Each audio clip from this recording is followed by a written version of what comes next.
Hi everybody, me Monica. Hope you all doing great. So welcome back to my channel Ignore Botany Classes with Monica. तो आज जो है हम prokaryotic cells और eukaryotic cells के बारे में पढ़ेंगे। तो वीडियो स्टार्ट करने से पहले मेरी रिक्वेस्ट है कि प्लीज़ मेरे चैनल को सब्सक्राइब कर लें और मेरी वीडियो को लाइक ज़रूर करें। अगर आपको मेरी वीडियो पसंद आती है तो लाइक करना ना भूलें। सो स्टार्ट करते हैं वीडियो। आज हम बात करेंगे प्रोकैरियोटिक सेल और यूकैरियोटिक सेल के बारे में, लेकिन इससे पहले ये जान लो कि सेल के अंदर जो है ये तीन चीज़ें कॉमन होती हैं।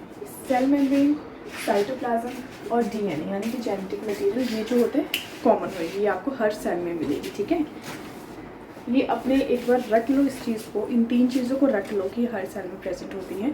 कौन कौन सी? Cell membrane, cytoplasm and DNA यानी कि जेनेटिक मटेरियल। ठीक है, अब हम प्रोकैरियोटिक और यूकैरियोटिक सेल्स के बारे में पढ़ते हैं। तो पहले स्ट्रक्चर देख लेते हैं कि इसका स्ट्रक्चर कैसा होता है। प्रोकैरियोटिक सेल्स का जो है इस ओवल शेप में, इसका राउंड शेप में, रोड शेप में जो है इसकी स्ट्रक्चर होती है, और वहीं हम इसका यूकैरियोटिक सेल में देख लें तो वो सर्कुलर में होते हैं। ठीक है, तो इसके अंदर जो है माइटोकॉन्ड्रिया प्रेजेंट होती हैं। ठीक है, सेल ऑर्गेनेली प्रेजेंट होते हैं यूकैरियोटिक सेल में, लेकिन प्रोकैरियोटिक सेल में सेल ऑर्गेनेली एब्सेंट होते हैं, यानी कि माइटोकॉन्ड्रिया, गोल्गी एपेरेटस, ये चीज़ें जो है प्रोकैरियोटिक सेल में एब्सेंट होती है, बट यूकैरियोटिक सेल्स में ये चीज़ प्रेजेंट होती है। तो हम धीरे धीरे आगे इन सब के बारे, सभी पॉइंट्स के बारे में पढ़ेंगे। ठीक है, अब पहले जान लो कि प्रोकैरियोटिक सेल्स होता क्या है। प्रो का मतलब होता है बिफोर, पहले, और कैरियोटिक का मतलब होती है न्यूक्लियस। ठीक है, यहाँ पे फॉल्स न्यूक्लियस, जिसके पास न्यूक्लियस प्रेजेंट ही नहीं होता। ठीक है, और वही यूकैरियोटिक का मतलब होता है, यू का मतलब होता है ट्रू,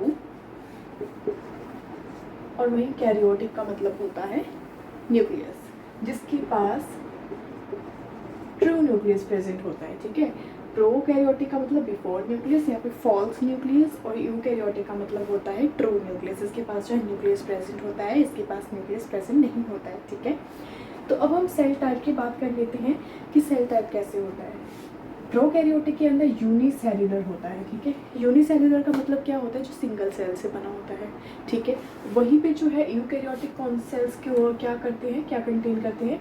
मल्टी सेल्युलर और यूनिसेल्युलर, यानी कि वो यूनिसेल्युलर भी हो सकते हैं और मल्टी सेल्युलर भी हो सकते हैं। ठीक है, लेकिन प्रोकैरियोटिक क्या होगा? सिंगल सेल से बना होएगा। ये बहुत सारे सेल से मिलकर भी बना हो सकता है, और ये एक सेल से मिलकर भी बना हो सकता है। अब साइज़ की बात करते हैं, साइज़ कितना होता है इसमें? इसका साइज़ जो है छोटा होता है, इसके कंपैरिजन से इसका साइज़ छोटा होता है। ठीक है, और यहाँ साइज़ कितना बताया गया है? 0.2 micrometre to 2.0 micrometre prokaryotic cell का साइज़ बताया गया है। ठीक है, वहीं यूकैरियोटिक सेल का साइज़ कितना बताया है? 10 माइक्रोमीटर टू 100 माइक्रोमीटर जो है यूकैरियोटिक सेल का साइज़ बताया गया है। अब इसके अंदर जो है न्यूक्लियस एब्सेंट होता है, जैसे हमें नाम से पता है प्रोकैरियोटिक यानी कि बिफोर न्यूक्लियस, यानी कि फॉल्स न्यूक्लियस के अंदर न्यूक्लियस प्रेजेंट नहीं होता है। वही नाम से इसमें देखा जाए यूकैरियोटिक सेल यानी कि ट्रू न्यूक्लियस, इसके अंदर न्यूक्लियस प्रेजेंट होता है। तो यहाँ पे न्यूक्लियस प्रेजेंट है, इसमें एब्सेंट होगा बट इसमें प्रेजेंट होगा। राइबोसोम्स कितने होते हैं? 70s राइबोसोम्स प्रेजेंट होते हैं, और इसके पास जो है राइबोसोम्स 80s प्रेजेंट होते हैं। ठीक है, साइटोप्लाज्म की बात कर लेते हैं। ठीक है, साइटोप्लाज्म प्रेजेंट होता है, दोनों में साइटोप्लाज्म प्रेजेंट होगा। जैसे हमने यहाँ बात करी थी ना कि साइटोप्लाज्म जो है प्रेजेंट होता है यहाँ पे, कि हर कॉमन ये फीचर्स होते हैं कि ये कंटेन करेगा ही करेगा। ठीक है, साइटोप्लाज्म, तो साइटोप्लाज्म, दोनों साइटोप्लाज्म कंटेन करेगा, प्रेजेंट होते हैं दोनों सेल के अंदर साइटोप्लाज्म। लेकिन सेल ऑर्गेनिज्म जो है, सेल ऑर्गेनेली जो है इसमें एब्सेंट होते हैं, और इसमें सेल ऑर्गेनेली प्रेजेंट होते हैं। ठीक है, सेल ऑर्गेनेली जैसे कि माइटोकॉन्ड्रिया हो गया, गोल्गी एपेरेटस हो गया। ठीक है, ये जो है इसमें एब्सेंट होती है और इसमें जो है प्रेजेंट होती है। सेल की डिवीज़न कैसे होती है? प्रोकैरियोटिक सेल के अंदर सेल की डिवीज़न बाइनरी फिजन से होती है। ठीक है, बाइनरी फिजन वो हम आगे जो है चैप्टर में डिस्कस करेंगे। बाइनरी फिजन से होती है, फिजन का मतलब होता है स्प्लिट या फिर डिवाइड। ठीक है, वो अपने आप को डिवाइड करके जो है अपना रिप्रोडक्शन करती है। ठीक है, और इसके अंदर जो है ड्यूरिंग माइटोसिस के थ्रू जो है ये अपना सेल डिवीज़न करेंगे। अब फ्लैजिला की बात कर लेते हैं। फ्लैजिला क्या होता है? ये जो होता है ये चीज़ thread like structure, long thread like structure जिसे कहते हैं, इसको फ्लैजिला कहते हैं।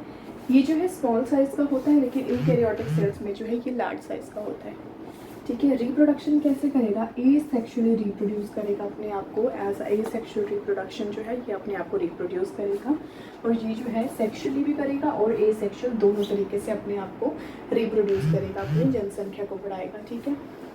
एग्जाम्पल कौन कौन से हैं? बैक्टीरिया एंड आर्की, इसके एग्जाम्पल है प्रोकैरियोटिक सेल्स की, ठीक है।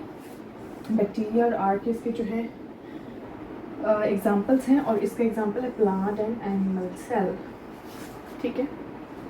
ये थी हमारी पूरी जो है प्रोकैरियोटिक सेल और यूकैरियोटिक सेल्स के बारे में, ठीक है। तो बहुत ही छोटा सा ही टॉपिक था एंड वेरी इजी टॉपिक है ये आपको चीज़ें पता होनी चाहिए, और ये आपके इग्नू के BSc बुक में भी ये टॉपिक दिया गया है।